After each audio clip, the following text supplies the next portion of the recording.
Hey, what's going on with you? You know what time it is. You're on with your host, Big J. What's going on, family? Hey, you know what? I'm on to follow up on one of my past videos about sports cards. Forgive me for that. I did a post talking about Tom Brady's rookie card going for $2.5 million. Listen at me again.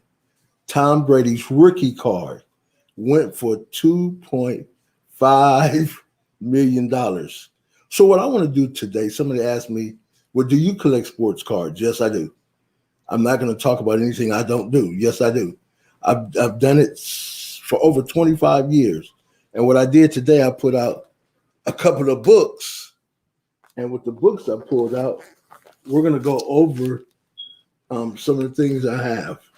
All right. And what I found out is because I used to do this every day with Bowen and all the Dun Rush. I would just go to the baseball store and I would just buy cards, packages, boxes, and keep them sealed and put them away. And then when I get my books, Dun Rush books, Bowen books, that I would sit on the floor. I just got married. So, I was trying to find the things to do that men do that don't hang out on the street. So what I was doing was I was actually participating and having fun with collecting sports memorabilia. But one of the things that I did, because I said it earlier, my dad, back in the day, he took us to, Dodger games. And going to Dodger games, I was kind of excited because what I got the chance to do was to see the great players that most individuals have never heard of: Dave Parker, Willie Stargell, Tony Gwynn, which everyone knows of. But I'm talking about the players that came along and changed the game. There weren't, believe it or not, this is going to sound funny, but it's the truth.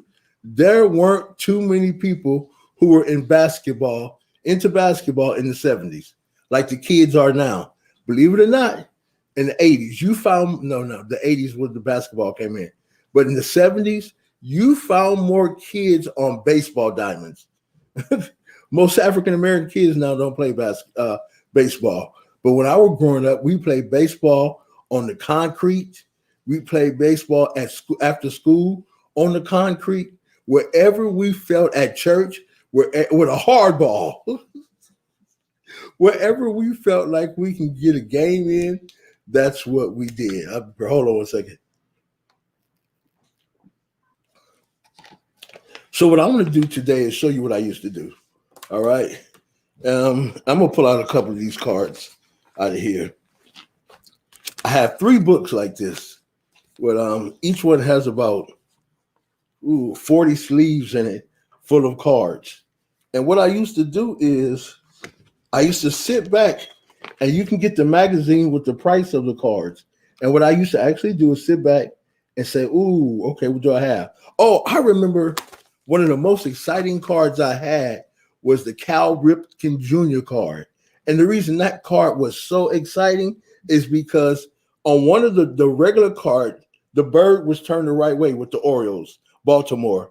But then there was a card that was made wrong, and they only made 20 of them wrong, and I had one, and I sold it. I remember I needed some money. I went to the card shop and sold it, I think, for $40. I only paid 40 cents for the card. But the bird, now watch this. Check your records. If you have the Cal Ripken Jr. card with the bird turned backwards, that card is worth a lot of money. See, sometimes we look at just the players themselves and the value. Oh, that's not a lot of money. You don't know that. You have to go through each one. And what I find out that I begin to do, I begin to look at defects, because defects were just as worth as much money as the player himself sometimes. Like I say, Cal Ripken Jr., with Dun Rush, Dun Rush was the company that came out with the holograms, I think later on. But I'm telling you, Cal Ripken's card, when I found it out, I started buying cards looking for blemishes and different things like that. Like this Dwight Gooden, that'll be worth some money, not right now. And guess what? Oral Hershiser just passed. All right. Hall of Fame. All right. So what you never do, this is 25 years ago. Like I say, I just found $1,000 that I paid for in one book years and years ago worth not more than 15 bucks. 15 bucks 25 years ago turns to $5 grand. Like I said, I didn't collect basketball. I didn't collect football. When I was growing up, everyone was into baseball cards. You know what I'm saying? So when I did that Cal Ripken show the other day, and when I went back, I said, wait a minute, that Cal Ripken, Tom Brady, I'm like, I don't have football cards. I only have a few. So what I started doing was going through all my baseball collection. And what I'm trying to tell you is, if you have collected cards and you forgot that they're in your closet and you forgot Tom Seaver, see what I'm saying? These are names that are prominent. Tony Gwynn. All right, they might not be more than $5 or $6 on some of them, but it's something you can give your grandkids, something your grandkids can appreciate. All right. So I'm gonna do this. I'm gonna put the link into the room just in case anyone wants to come in. They can, who wants to talk about sports. All right, so I'm gonna put the link in the room. There we go.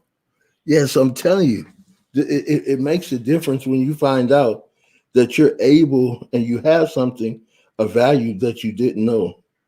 So what I do now, hey, I look at the book every day, except you can do it online now. You don't have to go out to the store and buy the books anymore. You can just do it all online. And these are 25 years ago. So I'm looking for the best of the best, the cream of the crop. All right. Wow. Brett Sagenhager from the Royals. Oh, I'm telling you, you can't beat me in baseball 25 years ago. Talking about a sports enthusiast. Oh, my goodness. I can name players these kids have never heard of. So you see what I'm saying? It's fun if you take this. I really start collecting them for the son I didn't have yet. Oh, yes, I did. I start collecting them for my son, and he wasn't into it. All right, because I wanted him to be, he played baseball and played all sports very good, but I want to give him, transfer something to him, give him something that he can give his kids. See, it's more than just baseball. Like LaMelo Ball said, it's just basketball. It's just a sport. But from that one sport, you don't know what you'll be able to do with the cards. I'm going to try to find the different cards I was talking about. Oh, watch this. I'm going to pull one out. Like Sandy Alomar, this particular card. All right, that card is worth a couple of dollars. All right, because of who he was. So you never know what you have unless you take the time to invest and to go through it. So that's what I've been doing lately, going back through them. There's several different major baseball card companies, and that's so important to understand. And what we used to buy them for was the bubble gum, and on the back of the cards, it has the stats or the statistics. I know you know what this one is. Oral Hershiser. That's right. That's gonna be worth a couple of dollars. He just passed. All right. That was the Dodgers ace in a couple of World Series. Yep, Hershiser. No, so what I did, I'm gonna show you what I'm talking about. We ate the gum and we just took the packets and we put them up and never opened them up till later on. You know, there are all type of things like dysfunctional cards. Now you guys all know who Rod Carew is. All right, Rod Carew played with the Angels and several other teams. All right, see what it is. You have to collect the cards. Now watch this. The front of the card, there's nothing, right? All right, it ends up almost being like a hologram, but the value of this card now is worth a couple of dollars. You never know what you're gonna find. And we, like I say, we bought it for the gum. The gum was amazing. The gum tastes good growing up. All right. So I'm actually about to get back into it again. Oh, yeah. So I'm telling you, it's something actually fun that you can do. You know, and now with LaMelo Ball coming onto the scene and other young sports fans, sports players, it's prime time again because basketball has supplanted baseball. Anybody know about Bobby Bonilla? We're talking about kids again who never played basketball. Every kid grew up with a baseball bat. Every kid grew up wanting to play baseball. All right, these are cats, man. You don't even know. If you don't know your baseball history, you're in trouble. Because a lot of people say, well, why come African Americans don't play baseball? They did. But when I think the early 80s came out, when Michael Jordan came out, baseball went away. I remember I had so many Fleer cards. It's sad. What you ought to do, take your kids down to the sports store. Allow them to start their own collection because kids are very smart. Yep, see, these are Fleer cards inside there. All right. Fleer was another great company. You had Fleer, Dunrest, Boeing. I think it was Boeing. Yep, I had a lot of those too because they did a lot of images of cartoons and different things. Here's one of my favorite players. Grew up in L.A. Used to play for the Reds with Darryl Strawberry. That's Eric Davis. That's my boy right there. Played out there in Compton, California at Gonzalez Field. For all those who are my age know about that. This is not for the kids, but these are those who know the value of these players back then. Hubie Brooks. You understand? Hubie Brooks, Eric Davis, Darryl Strawberry all played Connie Mack ball at Gonzalez Park in Compton, California. How do I know that? I used to coach baseball at Dorsey High School. My son also played. And guess what? A lot of those tournaments were at with Connie Mack were at Gonzalez Park. All right. And that's where you would see all these cats. Excuse me. So we didn't have basketball. We had baseball. Now it's a whole different story. Because you would be like, man, why are you collecting that stuff?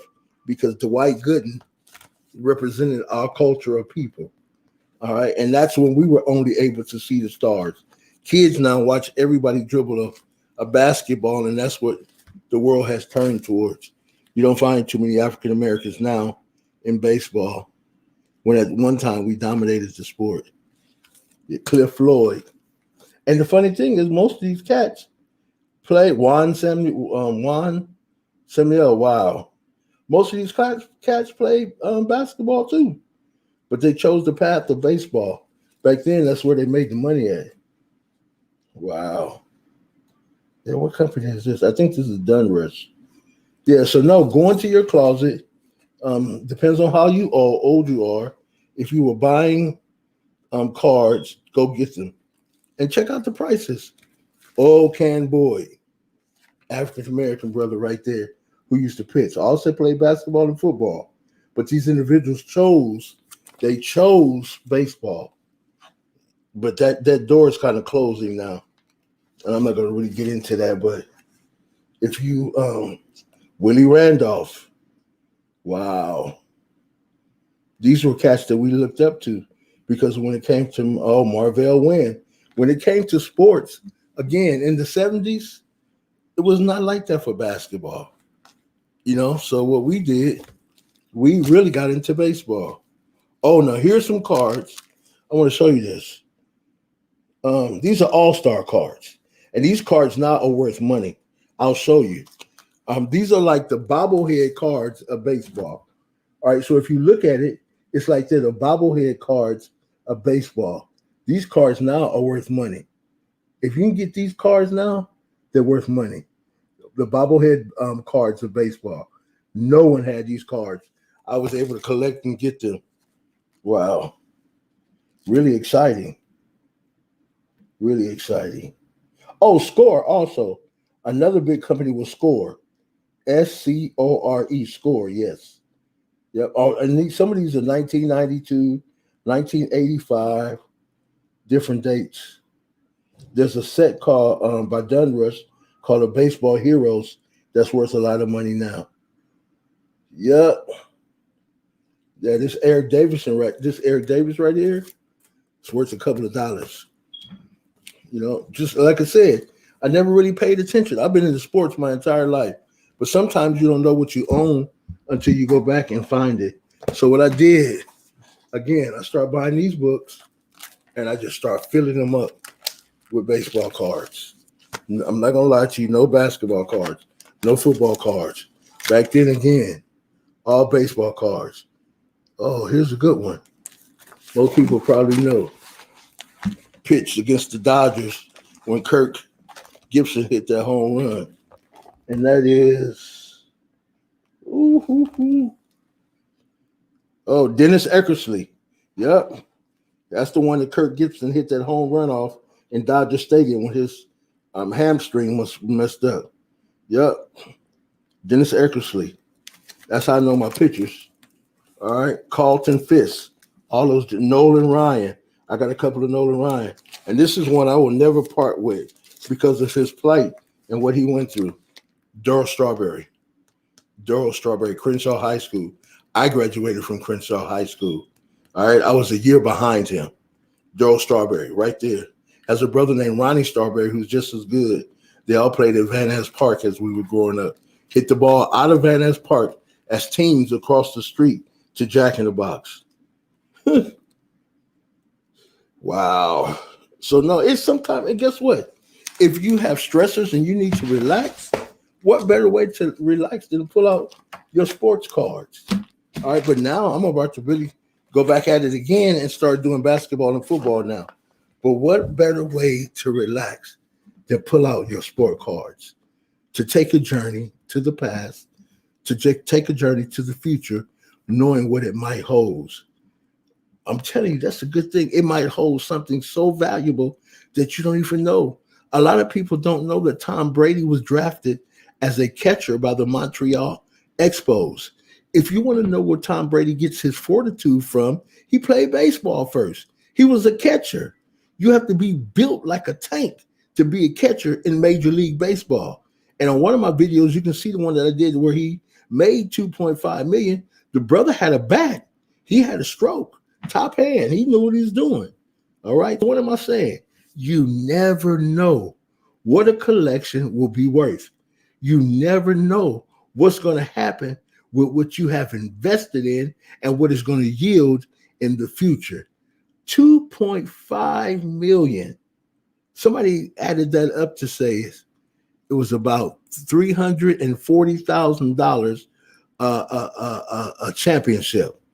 So each Super Bowl, he not only what he made, if that card just sold for $345, all the championships he won. So what am I doing? I'm encouraging you. Get that card. Get those cards. Get those cards. You can go online now and order as many as you want. I'm going to tell you a card, just go off the top. Some of you help me out if you can. What basketball cards am I looking for now? I definitely want LaMelo Ball. I want Magic Johnson. I want Dr. J while he's still living. Julius Erving. I want Shaq's for sure. I'm trying not to go back too far because I've been looking at the prices. I want Lonzo too. Why? You might say why? Because they're brothers. They're the only brothers who have been drafted number 2 and number 3. That's going to be valuable in the future. Not just because LaMelo went in his journey. It's because, remember what I told you, look for the distinctions that are not average to everyone, all right? The case and the fact that one was drafted number 2 and the other was drafted number 1 going to make their cards valuable. Get all their cards with all the card companies while you can afford them right now. I don't think you can get any Michael Jordan cards right now. Michael Jordan's rookie card, you can't even find if you wanted to. All right. But if you can get a hold of one, go for it. I definitely want a Michael Jordan card. I definitely want a Scottie Pippen card. As a matter of fact, I'll take any card for anyone who played who played on the Chicago Bulls during the era of Michael Jordan. I want a Kobe Bryant card. I want a card of Robert Horry, Derek Fisher, all those individuals that played with him. Why? Because he passed that entire team's cards collection just went up. All right. If it didn't go up by 45 cents right now, what do you think is going to happen to it in 25 years? That's what I'm telling you. I just found $1,000 on a $15 investment. It'll make you think. So what am I saying? Hold your cards, go through your cards. If you don't collect, now will be a good time. The problem with the NFL that players change teams like they change clothes. So that makes it very difficult because of free agency. Baseball is the same way. But one of the ones now that still holds its value is basketball. Don't sleep on it. Don't sleep on it. Go for it. Thank you for being on with us today. We really appreciate you. We hope that we said something to encourage you and make you get back out there. And if you haven't, to make you start collecting sports memorabilia, just not cards, basketballs, jerseys, anything that you can get a signature on. I'm gonna have to get with my boy AB the Hero, because AB can get some signatures, and that will make his stuff gonna be worth a lot of money because he's gonna be able to put some signatures on his. I used to be able to do that back in the day, but I'm not gonna tell you what names. But hey, good ups, big ups. Have a great day. We thank you for being on with Big J. We really appreciate you. Have a good one.